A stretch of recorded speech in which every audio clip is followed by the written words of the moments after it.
G'day viewers, my RAM sticks for this machine finally arrived. They said they were Alexa brand, but apparently they're not. They're Macway brand. They're all Peter. 400 megahertz is faster than the RAM that was already in it. Macway, yeah. It better be good.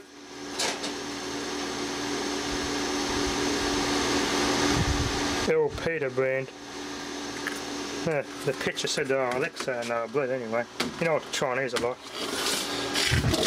Anyway, I left some good feedback and vacuuming this machine. Although it's 64-bit of Windows XP, for some reason it won't support more than 3 gigabytes of RAM for some reason. No, it says it supports up to nearly 200 gig. So I'm kind of stuck. I might just go dual boot or dual OS, leave the 64-bit on that and 32-bit. We've got to modify this so this installation works without blue screening.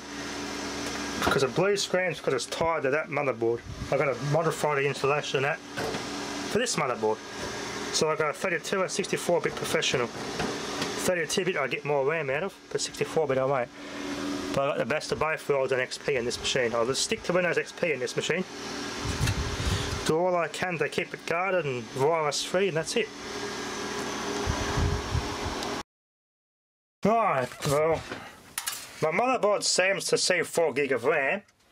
So does NVIDIA GeForce Experience. It says it got 4 gig of RAM. But Windows XP and the motherboard and the BIOS only read up to 2.6 gig. So the BIOS says this board can only support 3 gig, it only uses 2.6.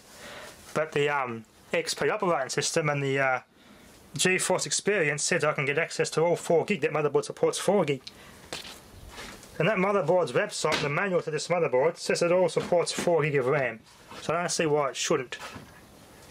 But unfortunately 64-bit XP only supports 2.5 gig of RAM. Not the 160 whatever it is that they promised. So something's going on somewhere. A 32-bit Windows XP has more RAM usage than the 64-bit. But it is faster though. Yeah. It's very fussy on Wi-Fi on this machine. It needs to be out in the open. It works when it's on the back, but it just keeps cutting out. That works best on these two computers here. But anyway, I got another good machine. Anyway, that'll be enough for now. Thanks for watching.